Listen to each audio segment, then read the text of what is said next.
വജ്രമാലയാണല്ലേ? അതെ അമ്മേ. നോക്കട്ടെ. നീ എനിക്ക് തന്ന വാക്ക് തെറ്റിച്ചു അല്ലേ? ഇല്ല ഇല്ലമ്മ, ഞാൻ ഒരിക്കലും അമ്മയെ വഞ്ചിക്കില്ല. വഞ്ചിച്ചാൽ വസുന്ധരയുടെ മറ്റൊരു മുഖം നീ കാണും. നിന്നെ ഞാനങ്ങ് കൊന്നുകളയും.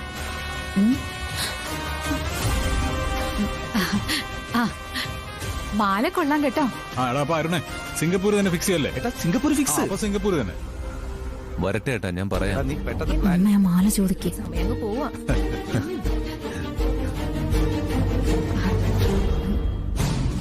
ഇതുപോലൊരു മാല കിട്ടാൻ എനിക്ക് വലിയ ആഗ്രഹമായിരുന്നു. എന്റെ അമ്മയ്ക്ക് ഇതുപോലെ 10 വജ്രമാല വാങ്ങിച്ചു തരാൻ ഞങ്ങളെ കൊണ്ട് കഴിയില്ലേ?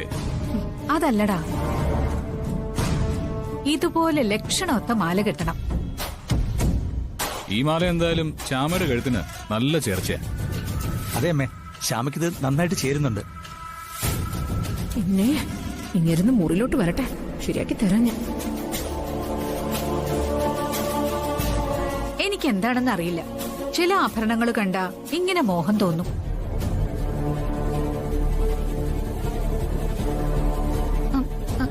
അതിനെന്താ അമ്മേ, ഈ മാലയും കമ്മലും ഞാൻ അമ്മയ്ക്ക് തരാലോ.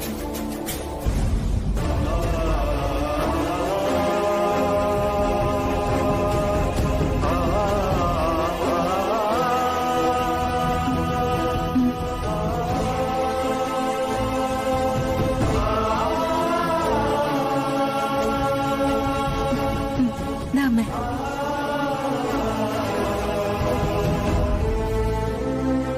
എന്റെ മോൻ തന്ന സമ്മാനമായിട്ട് ഞാനത് സ്വീകരിക്കുന്നു. പകരം നീ എന്ത് ചോദിച്ചാലും ഞാനത് തരും. എന്ത് ചോദിച്ചാലും അമ്മ അത് തരുമോ? തരും, ഉറപ്പാ. നീ ചോദിച്ചോ? ചോദിച്ചാൽ തരുമെന്ന് അമ്മ എനിക്ക് വാക്ക് തരണം. നീ ചോദിക്കുന്നത് എന്തും അമ്മ സമ്മാനമായിട്ട് തരും. ചോദിച്ചോ? ചോദിക്കട്ടെ? ചോദിക്കടാ, തരും. എങ്കിലേ ഈ വജ്രമാല തന്നെ എനിക്ക് തന്നാ മതി.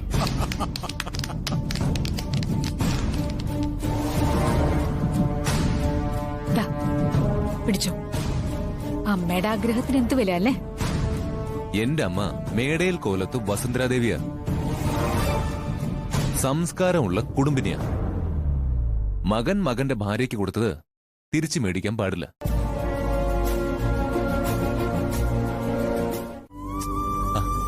താൻ എന്തിനാടോ ശ്യാമ ഇങ്ങനെ പേടിക്കുന്നത്? ശ്യാമേ, താൻ എന്റെ ഭാര്യയല്ലടോ. ഒന്ന് കെട്ടിയിട്ട് മുറുകാഞ്ഞിട്ട് രണ്ടാമത് കെട്ടിയതല്ലേ തന്നെ.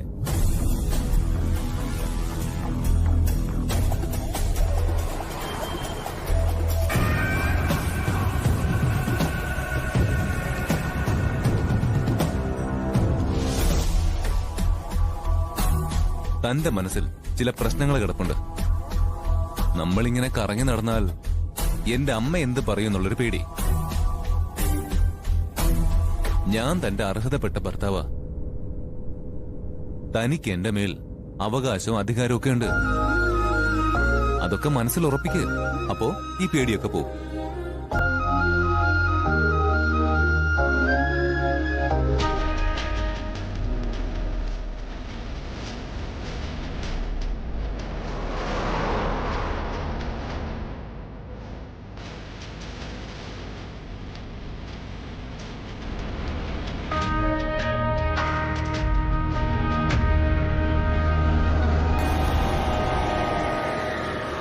എന്താ ജഗൻ? ദേ അഖില് പോകുന്നു. അവന്റെ കൂടെ ശ്യാമിയുണ്ട്.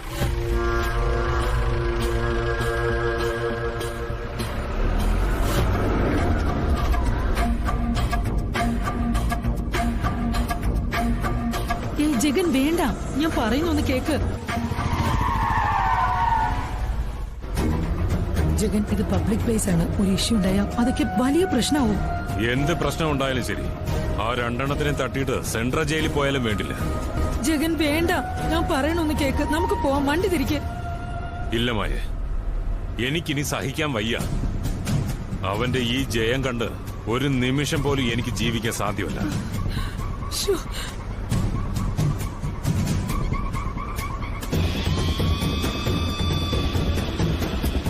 ഇന്ന് രണ്ടെണ്ണത്തിനെ ഞാൻ കൊല്ലും. ജഗൻ, ഞാൻ പറയുന്നൊന്ന് മനസ്സിലാക്ക്. നമുക്ക് മറ്റൊരവസരത്തിലാവാം. മായ അടങ്ങിയിരിക്കും. നല്ലൊരു വക്കീലും കാശും ഉണ്ടെങ്കിൽ ഏത് കേസിൽ നിന്നും ജഗന്നാഥൻ ഊരിപ്പോരും. കാശുകൊണ്ട് എന്റെ കയ്യിൽ വക്കീലും ഉണ്ട്. എന്തായാലും ഇന്ന് രണ്ടിന്റെ അന്ത്യം കണ്ടിട്ട് ഞാൻ തിരിച്ചു മടങ്ങും.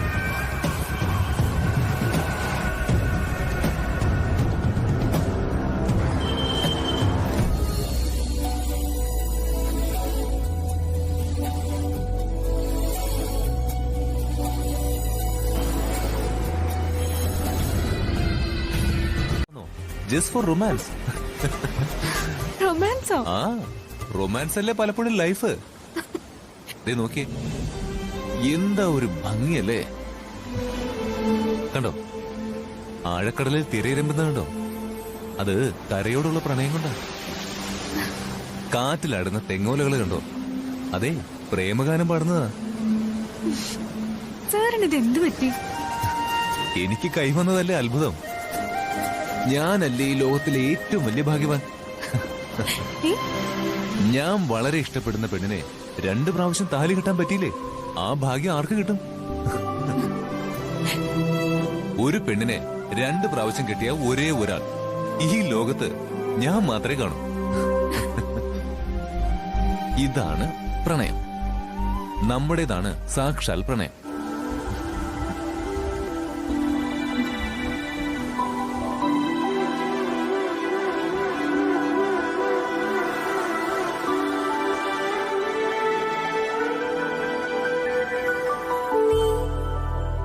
ഹിമമഴയായി വരൂ ഹൃദയം അണിവിരലാൽ തൊടൂ ഈ മിഴിയിണയിൽ സദാ പ്രണയം മഷിയെഴുതുന്നിതാ ശിലയായി നിന്നിടാം നിന്നെ നോക്കി യുഗമേറെ എന്നെ കൺചിമ്മിടാതെ എൻ ജീവനേ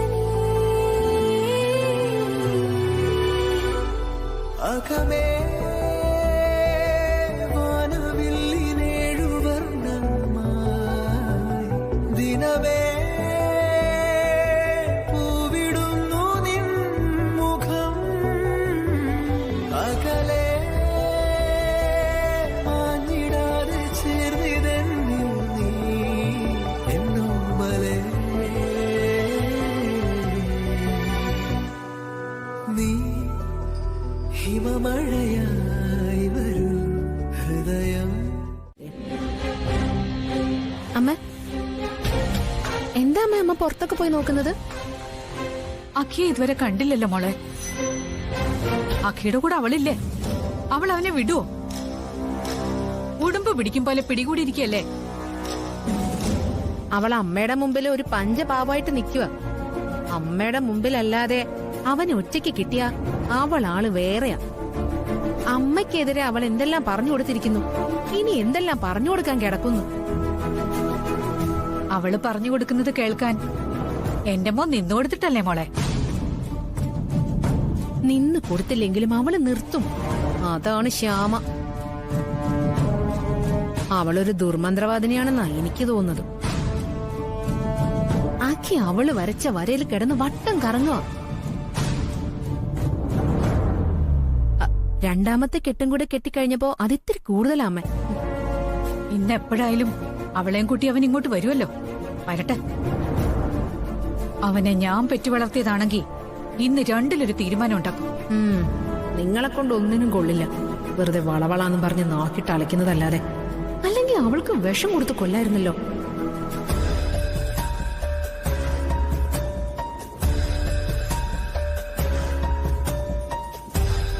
അമ്മ, അവര് വന്നോളൂ അമ്മ. അല്ല, എന്താ അമ്മായി അമ്മയും മരുമകളും കൂടി നഞ്ചു നിന്ന കുരങ്ങുകളെ പോലെ നിൽക്കുന്നേ?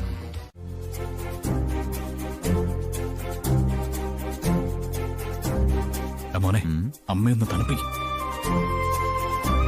എന്റെ പൊന്നമ്മ ശ്രീമതി വസുന്ധരാദേവി കോപം കൊണ്ട് ജ്വലിച്ചു നിൽക്കാണെന്ന് എനിക്കറിയാം. അഖി, നീ നിക്കമ്മ, ഞാനൊന്ന് പറയട്ടെ.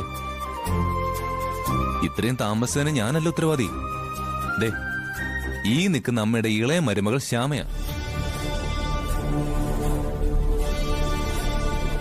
ഇവള് ഒറ്റ ഒരുത്തിയ എന്നെ ഇങ്ങോട്ട് വരാൻ ഇത്രയും താമസിപ്പിച്ചത്. അഖി, നീ എന്താ ഈ പറയുന്നത്? അതെ ഏട്ടാ, ശ്യാമയ്ക്ക് വലിയ നിർബന്ധം അമ്മയ്ക്കൊരു ഉഗ്രൻ സമ്മാനം വാങ്ങിക്കണമെന്ന്.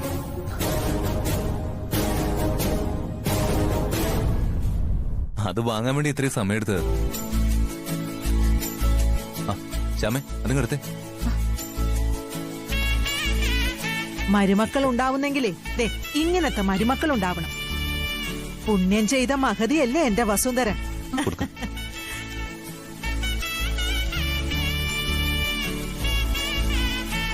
അമ്മേ. ഓ, എനിക്കൊന്നും വേണ്ടായിരുന്നു. ഓ, അഭിമാനസ്തംഭം.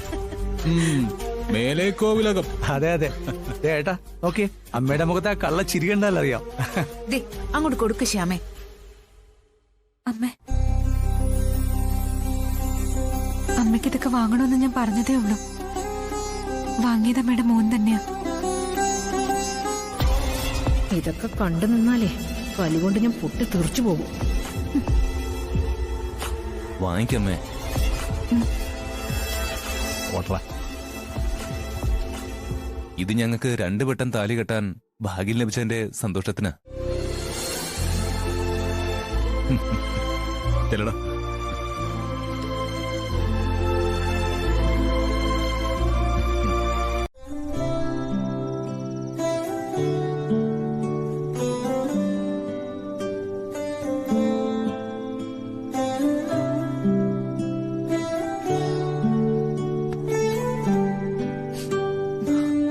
അങ്ങനെ എല്ലാം കൊണ്ടും സന്തോഷകരമായ ഒരു ദിവസമായിരുന്നില്ലേ ഇന്ന്? അതെ, നല്ലൊരു ദിവസം അങ്ങനെ കടന്നുപോയി. ഉം. എന്നും ഓർക്കാനുള്ള കുറച്ച് നിമിഷങ്ങള്. ഏ? ഇതെന്താ? ഇനിയും താഴെ കിടക്കാനുള്ള പ്ലാനാ? എടോ, ഞാൻ തന്റെ ഭർത്താവാ. അക്കാര്യം മറന്നളയാണോ?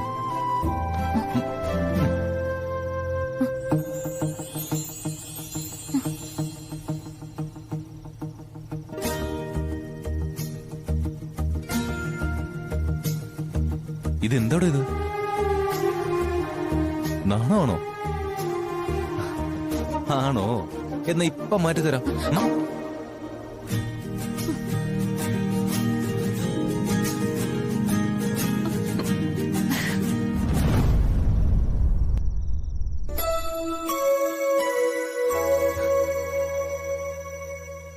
എന്താടോ, തന്റെ ഭക്തി അല്പം കൂടിപ്പോയതുകൊണ്ടാണോ? അല്ല സർ, അത് സാറിനോട് എനിക്ക് റെസ്പെക്റ്റാ. ഭർത്താവിനോട് റെസ്പെക്ട് അല്ല വേണ്ടത്, സ്നേഹമാണ് വേണ്ടത്.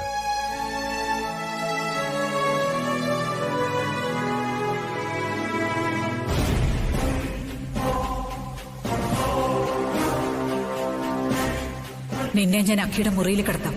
അതവന്റെ ഭാര്യയാവാനല്ല. ആ മോഹവും വേണ്ട. നീ അവന്റെ കാവൽക്കാരിയാവാമെങ്കിൽ എന്താ, സമ്മതമാണോ? സമ്മതമാണ്.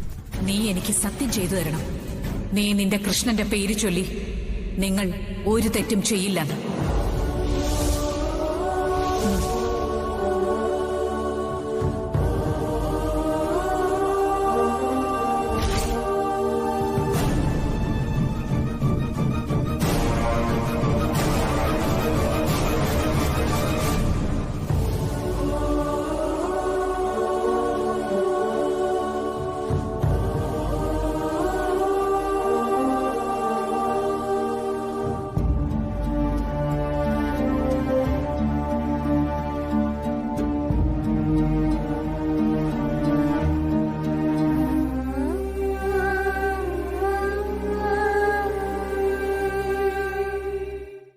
ആറേഴ് പാട്ടുകളുണ്ട് ഇതില്.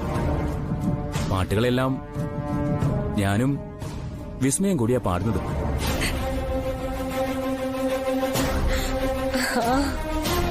വിസ്മയ എവിടെ മമ്മി? വിവേകിനെ കാണാതെ ഉരുകി കരഞ്ഞു കലങ്ങിയ കണ്ണുകളുമായി അവൾ അവിടെ കിടന്ന് ഉറങ്ങുക. ഒന്ന് ഫോൺ കൊടുക്കോ?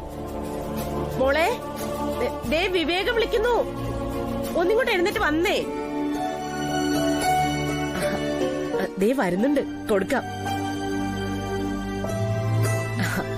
അയ്യേ, കരയല്ലേ മോളെ. ദേ സംസാരിക്കും. എന്തായാലും നിന്റെ ആഗ്രഹം പോലെ വിവേക് വിളിച്ചല്ലോ, പിന്നെന്താ. എന്നാലും നല്ല ആളാ. ശരിക്കും ഇങ്ങനെയൊക്കെ മനുഷ്യനെ മറക്കാൻ പറ്റുമോ? അയ്യോ, ഞാൻ അങ്ങനെ മറന്നൊന്നും അല്ല വിസ്മയ. ഞാൻ വിസ്മയെ മറക്കുകയില്ല. നമ്മളൊരു വമ്പൻ പ്രോജക്റ്റ് ഏറ്റെടുത്തിരിക്കുകയാണ്. 1000 കോടിയുടെ ബഡ്ജറ്റ് വരുന്നൊരു സിനിമ. എല്ലാ പാട്ടുകളും നമ്മൾ രണ്ടുപേരും കൂടിയാ പാടുന്നേ. എല്ലാ വിവരങ്ങളും ഞാൻ നേരിട്ട് കാണുമ്പോ പറയാം. തൽക്കാലം വിസ്മയ ഫോൺ വെച്ചോ. ഓക്കെ, എന്നാ ശരി. അവര് 3 പേരുണ്ട്. പടത്തിന്റെ പ്രൊഡ്യൂസറും എക്സിക്യൂട്ടീവ് പിന്നെ മ്യൂസിക് ഡയറക്ടറും. ജ്യൂസും ബിസ്ക്കറ്റും കൊടുക്കാല്ലേ? ചായയുടെ സമയമല്ലല്ലോ. അല്ല, ജ്യൂസ് മതി.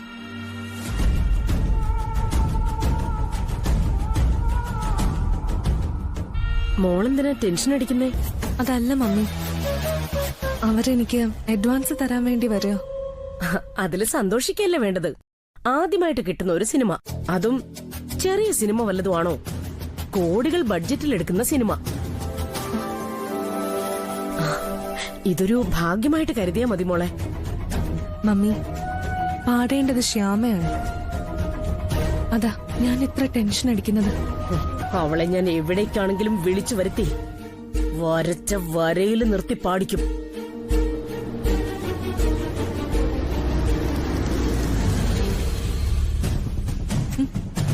ആ മമ്മി, ദേ അവരെത്തി. വേഗം ചെല്ലു മമ്മി. ശരി. അതെ, അവളുടെ വോക്കൽ കോഡിന് എന്തോ ഒരു പ്രശ്നം. ഞാൻ പാടാം. ശരി.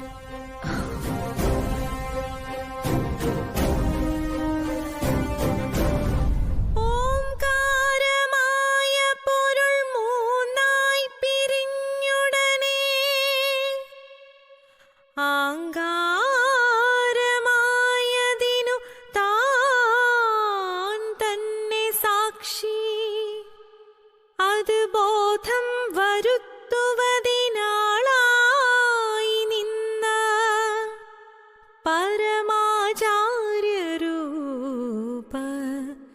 ഹരിനാരായണായ നമഃ.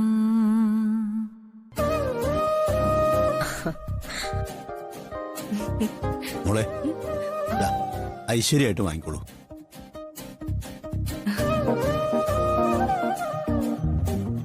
ഞാൻ കുടിക്കാൻ എടുക്കാം. മമ്മി, മമ്മി, നിങ്ങളെനിക്ക്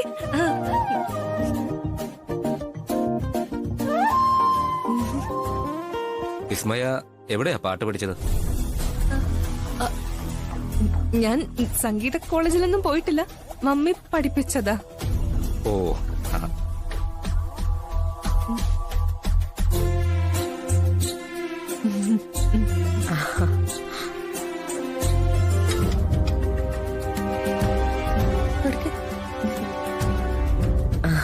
താങ്ക് യു.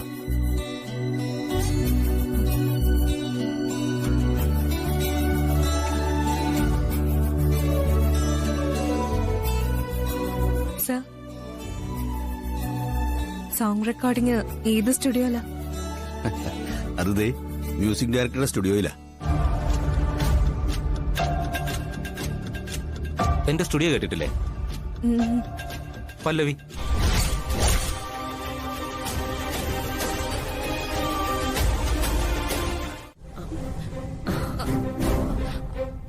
അതെ, അവളുടെ വോക്കൽ കോഡിന് എന്തോ ഒരു പ്രശ്നം. ഞാൻ പാടാം. ശരി.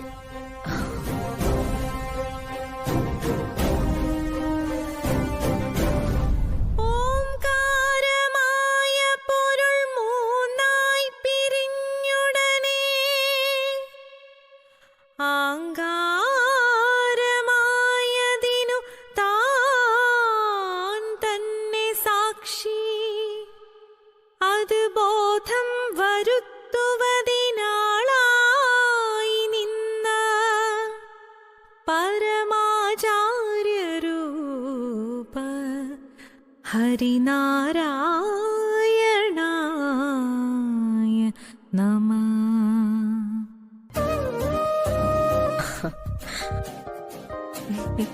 മോളെ ദാ, ഐശ്വര്യമായിട്ട് വാങ്ങിക്കോളൂ.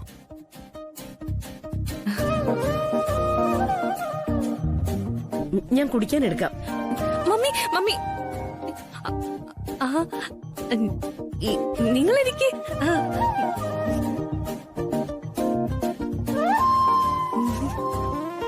വിസ്മയ എവിടെയാ പാട്ട് പഠിച്ചത്? ഞാൻ സംഗീത കോളേജിലൊന്നും പോയിട്ടില്ല, മമ്മി പഠിപ്പിച്ചതാ. ഓ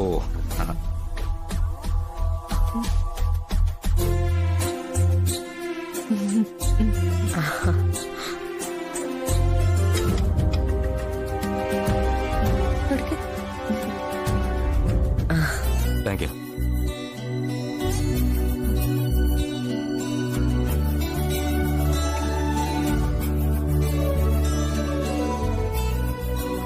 സർ,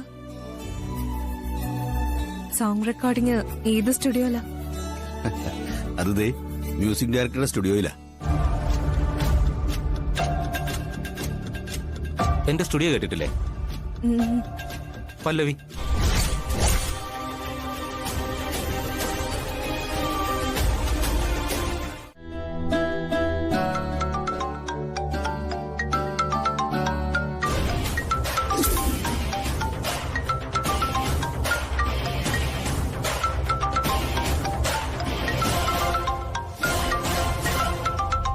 അരുന്ധതി മാഡം,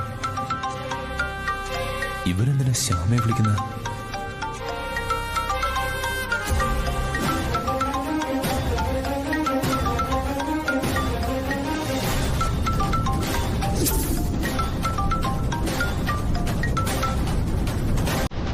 ഹലോ, ശ്യാമയില്ലേ?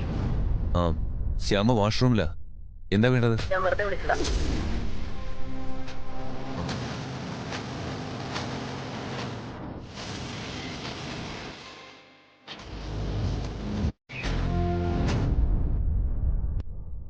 ആ അരുന്ധതി തന്നെ വിളിച്ചിരുന്നോ?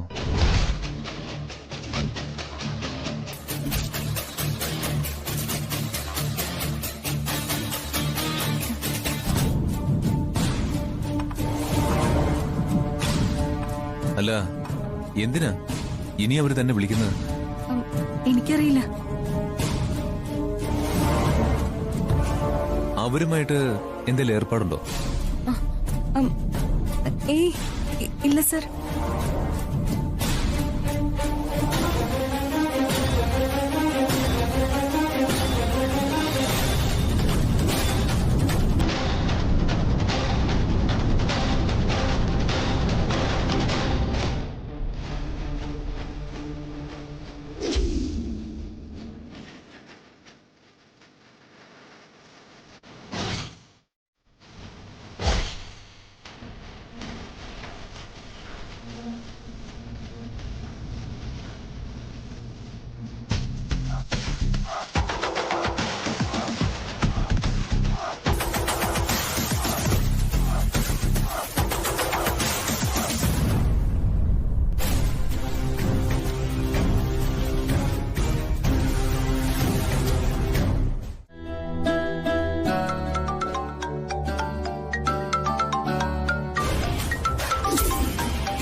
അരുന്ധതി മാഡം, ഇവരെന്തിനാ ശ്യാമയെ വിളിക്കുന്നത്?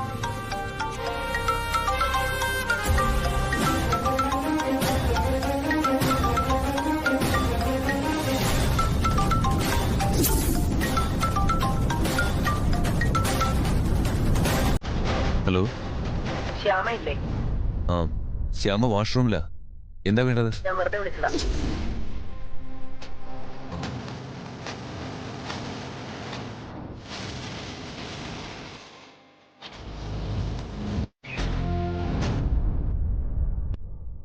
ആ അരുത് തന്നെ വിളിച്ചിരുന്നോ?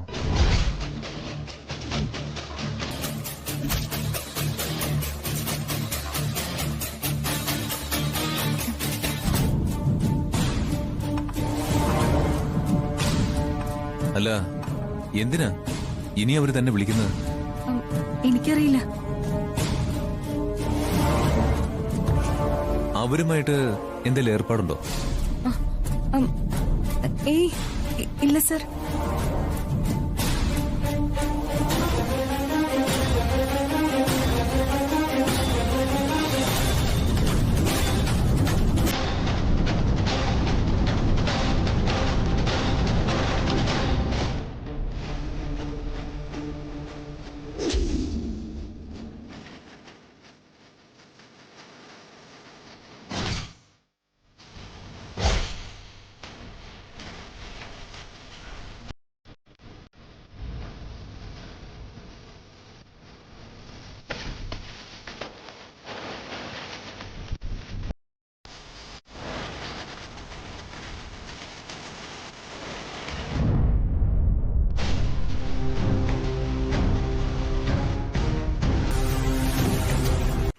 ശ്യാമേ,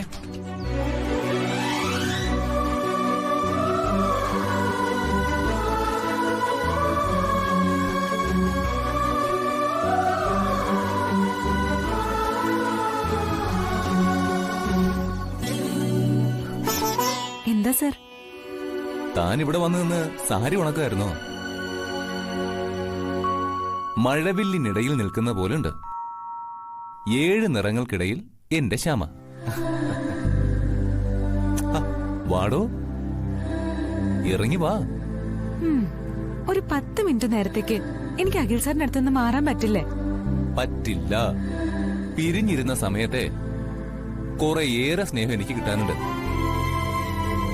ഞാൻ തരാനുമുണ്ട്. ആ കടങ്ങള് അന്യോന്യം വീട്ടിയേ പറ്റൂ. താൻ ചിരിക്കൊന്നും വേണ്ട. സത്യോടോ ശ്യാമേ, താൻ വിശ്വസിച്ചേ പറ്റൂ. എനിക്ക് ശക്തി എന്റെ ശ്യാമയാ. താനില്ലാത്തൊരു ലോകത്തെക്കുറിച്ച് തന്നെ കല്യാണം കഴിച്ച ശേഷം ഞാൻ ചിന്തിച്ചിട്ട് പോലുമില്ല.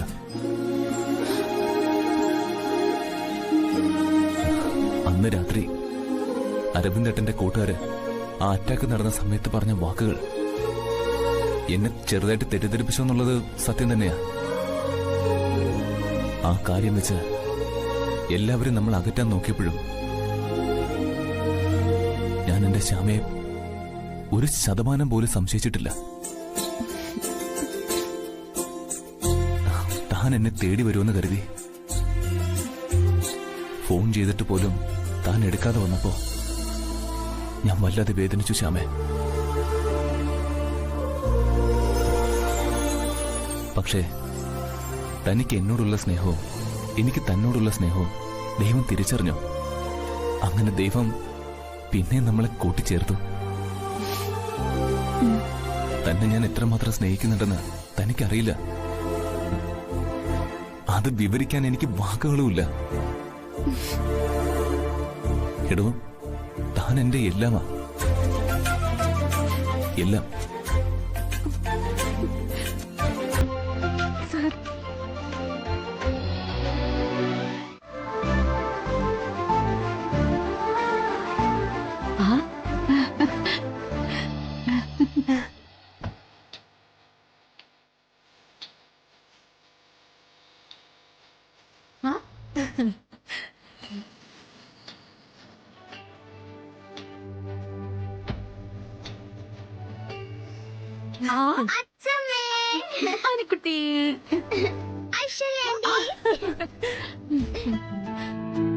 അങ്ങനെ ഇനി മുതൽ അനുക്കുട്ടി എപ്പോഴും അച്ഛമ്മയുടെയും അപ്പൂപ്പന്റെയും ഒപ്പം.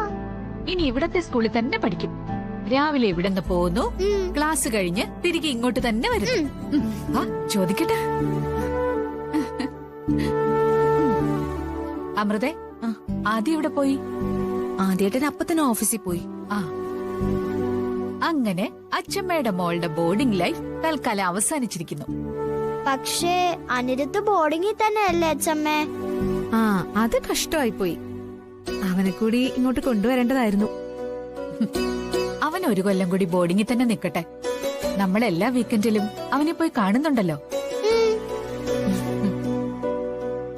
എന്തായാലും പഠിക്കാൻ രണ്ടുപേരും മിടുക്കരാണല്ലോ. പഠിക്കാൻ പിടിക്കുക ആൺകുട്ടി തന്നെയാ. അനിരുദ്ധിന് ഒരല്പം ഉഴപ്പുണ്ട്. അത് പിന്നെ ആൺകുട്ടിയല്ലേ, ഉഴപ്പില്ലെങ്കിലേ അത്ഭുതപ്പെടാനുള്ളൂ. പഠിക്കാൻ അവൻ തീരെ മോശമൊന്നുമല്ല. പിന്നെ പഠിക്കുന്ന കാര്യത്തില് ആദ്യം അവന്റെ അനിയന്മാരും മോശമായിരുന്നു. അതിന് അനിക്കുട്ടിക്ക് ഇപ്പൊ സങ്കടങ്ങളൊന്നുമില്ലല്ലോ. നമുക്ക് സങ്കടങ്ങളില്ലെങ്കിലും മറ്റുള്ളവർക്ക് വരുമ്പോ നമ്മൾ പ്രാർത്ഥിക്കണം. ദുഃഖമുള്ളവരെ കാത്തോളേന്ന് ദൈവത്തോട് മനമുരുകി നമ്മൾ പ്രാർത്ഥിക്കണം. മനമുരുകി പ്രാർത്ഥിക്കാനോ? അതെങ്ങനെ ആന്റി? എന്റെ പൊന്നു ചക്കരേ, ഞാൻ അറിയാതെ പറഞ്ഞു പോയതാ. ഇവിടെ കണ്ണടച്ചു നിന്ന് പ്രാർത്ഥിച്ചോ. അനുകുട്ടിക്ക് നല്ല ബുദ്ധി തരണേ, നല്ലപോലെ പഠിക്കാൻ കഴിയണേ, പിന്നെ അച്ഛനെ അമ്മയും ഒക്കെ അനുഗ്രഹിക്കണേന്ന്. പ്രാർത്ഥിച്ചാൽ ദൈവം പരീക്ഷയിൽ ജയിപ്പിക്കോ ആന്റി? അങ്ങനെയായിരുന്നെങ്കിൽ പഠിക്കണ്ടായിരുന്നല്ലോ. കുഴപ്പിക്കുന്ന ചോദ്യമാണല്ലോ ശ്യാമേ. എന്റെ പൊന്നനുകുട്ടി, എന്തെങ്കിലുമൊക്കെ ഒന്ന് പ്രാർത്ഥിച്ചോ. തൽക്കാലം അത് മതി.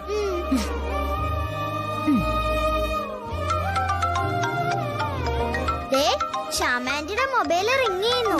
അതിങ്ങെടുത്ത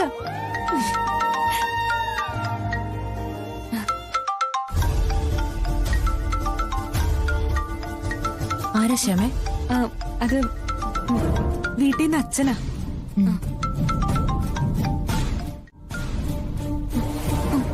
ഹലോ. കാശെണ്ണി തന്നിട്ട് എനിക്ക് നിന്നെയൊക്കെ ഒളിച്ചും പാത്തും വിളിക്കേണ്ട ഗതികേടാണല്ലോ വന്നിരിക്കുന്നത്. മാഡം കാര്യം പറയൂ. ഫോണിൽ പറയാൻ പറ്റില്ലേ, നേരിട്ട് സംസാരിക്കാനുള്ളത്. നീ ഒന്നുകിൽ ഇങ്ങോട്ട് വരണം. മാഡം ഞാനിപ്പോ ഒഴിവ് കഴിവുകളൊന്നും പറയണ്ട. ഈ GS അരുന്ധതിയുടെ സ്വഭാവം മാറും. നീ ഉടനെ ഇവിടെ എത്തിയേ പറ്റൂ. മാഡം ഫോണിലൂടെ പറഞ്ഞ പോരെ? അത് പോരെന്ന് പറഞ്ഞല്ലോ. നീ ഇങ്ങോട്ട് വരുന്നോ അതോ ഞാൻ ഈ നിമിഷം നിന്റെ വീട്ടിലേക്ക് പോയി ആ വാസുദേവന്റെ കുത്തിന് പിടിക്കണം? ഇനി ചെന്ന ഏത് പോലീസ് വന്നാലും കാശ് കിട്ടാതെ ഞാൻ പോരുകയില്ല. മാഡം ഞാൻ ഉടനെ വരാം. വരണം. വെറുതെ എന്നെ കൊണ്ട് അക്രമം ചെയ്യിപ്പിക്കരുത്, മനസ്സിലായോ?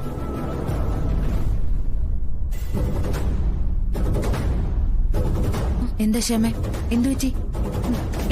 ഒന്നുമില്ല എടുത്തി. ശരി എന്നാ. ശ്യാമേ, ഇതുവരെ നമ്മൾ നടത്തിയ പ്രോഗ്രാം പോലെയോ റെക്കോർഡിംഗ് പോലെയോ അല്ല ഇത്. ഇതിത്തിരി റിസ്ക് പിടിച്ച സംഗതിയാ. എന്നുവെച്ചാ ശ്യാമേ, ഇത് കോടികൾ മുടക്കി പിടിക്കുന്ന ഒരു മലയാള സിനിമയിലെ പാട്ടുകളാ.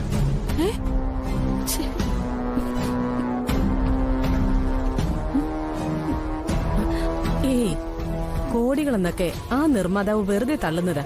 പടം മുഴുവൻ ഷൂട്ട് ചെയ്യാൻ പറ്റുമെന്ന് ദൈവത്തിന് മാത്രം അറിയാം. ആ, അതൊക്കെ അവരുടെ കാര്യം. അതെങ്ങനെയും ആവട്ടെ, നമുക്കെന്താ അല്ലേ? പക്ഷേ റിസ്ക്കുള്ള റെക്കോർഡിംഗ്, കരിയർ വെച്ചുള്ള കളിയെ, വമ്പൻ സെറ്റപ്പ് ഒക്കെ തന്നെയേ. സാധാരണ നമ്മൾ പാടുമ്പോഴുള്ള രീതികളൊന്നും അല്ലാന്നേ ഉള്ളൂ. നീ ധൈര്യത്തോടെ നിന്ന് തന്നേച്ചാ മതി. കാര്യങ്ങളെല്ലാം ഞാൻ വളരെ ഭംഗിയായി ഓപ്പറേറ്റ് ചെയ്തോളാം. ദൈവമേ, കേട്ടിട്ട് തന്നെ എനിക്ക് പേടിയാവുന്നു. നീ ഒന്നും പേടിക്കണ്ട. പല്ലവി എന്ന വലിയ സ്റ്റുഡിയോയില്, അതും മ്യൂസിക് ഡയറക്ടറുടെ തന്നെ. അയ്യോ ദൈവമേ. അവിടുത്തെ റെക്കോർഡിസ്റ്റിനെയും മറ്റും ഞാൻ കാശ് കൊടുത്ത് കയ്യിലെടുക്കും. കാര്യം നടത്തിയെടുക്കാൻ വേണ്ടി ഞാൻ ആ സ്റ്റുഡിയോ വേണമെങ്കിലും വിലക്കെടുക്കും. അല്ല പിന്നെ. ദേ നോക്ക്, നീ ഇതൊന്നും അറിയണ്ട. നീ ഞങ്ങള് വിളിക്കുന്ന സമയത്ത് കൃത്യമായിട്ട് അങ്ങോട്ട് വന്നേച്ചാ മാത്രം മതി.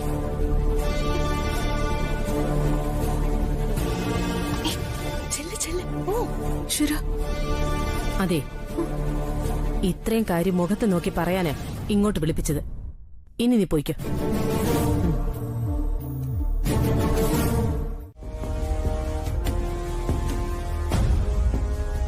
നീ എന്താ ഇവിടെ കായം തിന്ന കാക്കയെ പോലെ മത്ത് പിടിച്ചിരിക്കുന്നത്? മത്ത് പിടിച്ചല്ല, വട്ട് പിടിച്ചാ ഞാൻ ഇരിക്കുന്നത്. പാരമ്പര്യമായിട്ട് ഇവിടെ ആർക്കും വട്ടില്ലല്ലോ. മമ്മി, തീ കൊണ്ടാ നമ്മളെ കളിക്കുന്നത്. ഈ ഒരു റെക്കോർഡിങ്ങോടെ നമ്മുടെ അന്ത്യ കൂതാശ നടക്കുമെന്നാ എനിക്ക് തോന്നുന്നത്. ഒരു കൂതാശയും നടക്കില്ല. കൊടുങ്കാറ്റടിച്ചാലും ഇളകാത്ത കരിമ്പാറയാ ഈ അരുന്ധതി. അതല്ല മമ്മി, ഈ പല്ലവി സ്റ്റുഡിയോയില് നമുക്ക് പരിചയമുണ്ടെങ്കിലും ആ റെക്കോർഡിസ്റ്റ് വല്ലാത്തൊരു സ്വഭാവക്കാരനല്ലേ. കാശ് കൊടുത്താൽ വളയുന്ന ആളുമാണ്. പക്ഷേ ഇത്ര ചോദിക്കുമെന്നാ ഞാൻ ആലോചിക്കുന്നത്. ആ സ്റ്റുഡിയോയില് നമ്മുടെ സ്ഥിര ഉടായ്പകൾ നടക്കുമോ മമ്മി? ഇതിനെക്കുറിച്ചൊന്നും ഒരു ഐഡിയ ഇല്ലല്ലോ. നീ ഒന്നുകൊണ്ട് പേടിക്കാതിരിക്കും മോളെ. കാശ് കണ്ട കണ്ണ് മഞ്ഞളിക്കാത്ത ഏതവനായി നാട്ടിലുള്ളത്? ഇതൊക്കെ കാശെറിഞ്ഞ് ഈ അരുന്ധതി എല്ലാം ശരിയാക്കി എടുക്കും. നീ പറഞ്ഞതുപോലെ അവനാള് പുലി തന്നെയാ. ഞാനാദ്യം കാര്യം പറഞ്ഞപ്പോ അവൻ വലിയ ന്യായീകരണമൊക്കെ പറഞ്ഞെങ്കിലും കാശിന്റെ കാര്യം വന്നപ്പോ അവൻ നേരെ മറിഞ്ഞു. ഇവിടെ നീ നിന്നാൽ ഒരു മനുഷ്യജീവി പോലും കാണില്ല. എങ്കിലും നിർബന്ധമായിട്ട് നീ പർദ്ദ ധരിച്ചിരിക്കണം.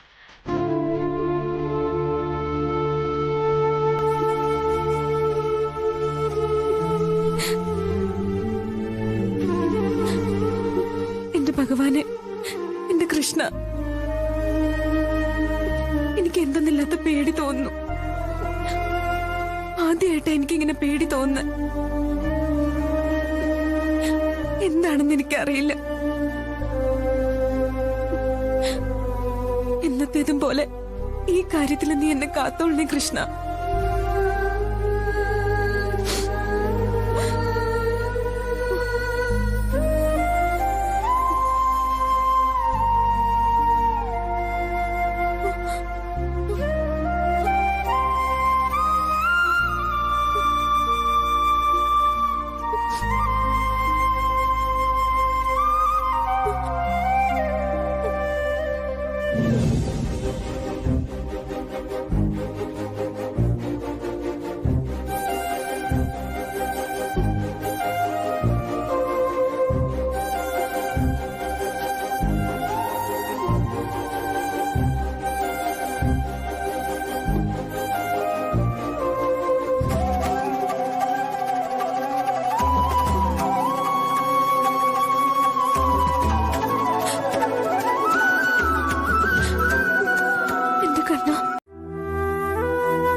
അശ്വതി വിദ്യാസമ്പന്നയാണ്.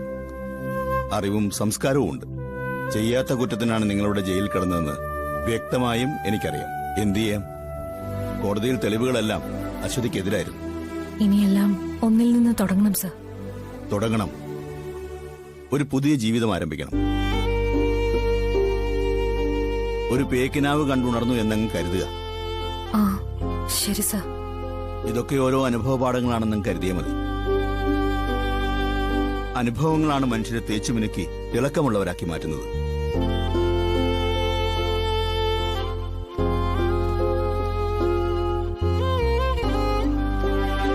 വരൂ, ഒപ്പിട്ടോളൂ.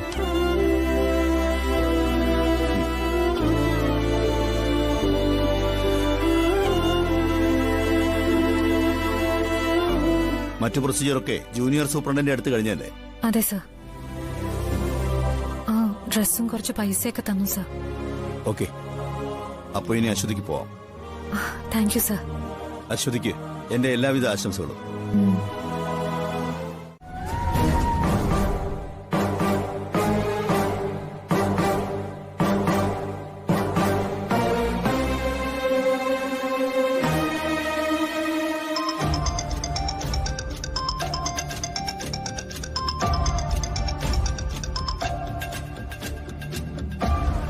അവളാണല്ലോ. കുറച്ച് മയത്തിൽ സംസാരിച്ചേക്കാം. എന്താ ശ്യാമേ? മാഡം, ഒരു കാര്യം പറയാനാ ഞാൻ വിളിച്ചത്. കാര്യം പറയാനാണല്ലോ എല്ലാരും ഫോൺ ചെയ്യുന്നത്, അല്ലാതെ കളിതമാശ പറയാനല്ലല്ലോ. മാഡം, അത് മറ്റൊന്നുമല്ല, ആ വിവേക് സ്റ്റുഡിയോയിൽ വെച്ച് എന്നെങ്ങാനും കണ്ടാലോ, അതാകെ പ്രശ്നമാവും. എന്ത് പ്രശ്നം? മാഡം, വിവേക് എന്റെ അഖിൽ സാറിന്റെ ബെസ്റ്റ് ഫ്രണ്ടാണ്. ആയിക്കോട്ടെ, അതിന് നിനക്കെന്താ? വിവേക് നിന്നെ കാണാതിരുന്നാ പോരെ? മാഡം, ശ്യാമേ, വിവേക് നിന്നെ കാണില്ല. കാണാതിരിക്കാനുള്ള വഴിയൊക്കെ ഞാൻ കരുതിയിട്ടുണ്ട്.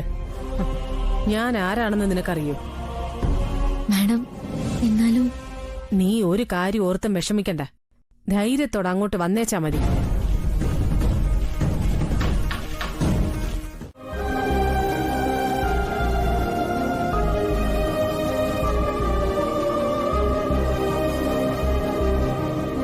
മോളെ, ഉറങ്ങിക്കോ.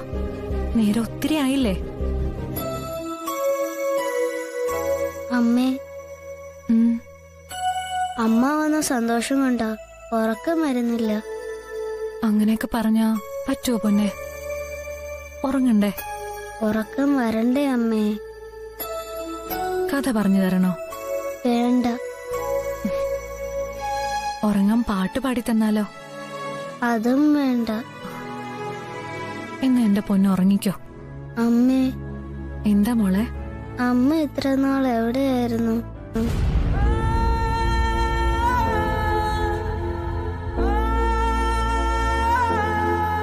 ഞാൻ കുറച്ചു നാളായല്ലോ അമ്മേനെ കണ്ടിട്ട്.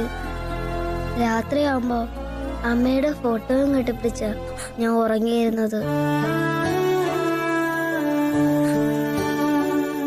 സത്യം പറ, അമ്മ ഇത്ര നാൾ എവിടെയായിരുന്നു? അമ്മ ജോലി സ്ഥലത്തായിരുന്നു മോളെ. ജോലിക്ക് ദൂരെ പോകുന്നവരൊക്കെ അവരുടെ മക്കളെ കാണാൻ വരില്ലേ അമ്മേ?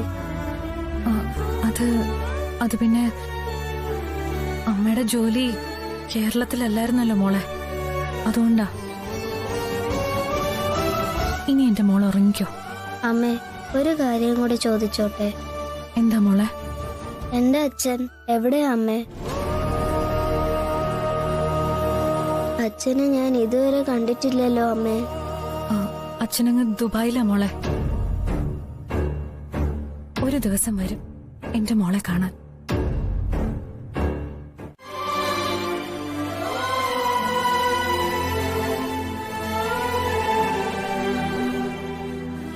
എന്നോട് ക്ഷമിക്കണം.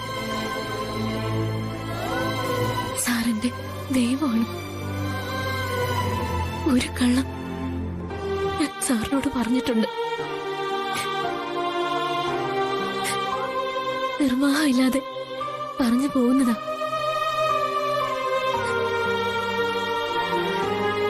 ആ തെറ്റിന് ഒരിക്കൽ കൂടി മാപ്പ്. ഒരു കടലോളം സ്നേഹം എനിക്ക് തരുന്ന അഖിൽ സാറിനോട് ഒരു ചെറിയ തെറ്റ് പോലും ഞാൻ ചെയ്യാൻ പാടില്ലാത്തതാണ്. എന്തുകൊണ്ടാ കല്യാണത്തിന് വരാൻ പറ്റാത്തതെന്ന് നാളെ ഞാൻ സാറിനോട് തുറന്നു പറയും. ഈ കാലിൽ തൊട്ട് തൊഴുത് മാപ്പ് പറഞ്ഞില്ലെങ്കിൽ എന്റെ ദൈവം എന്നെ ശപിക്കും.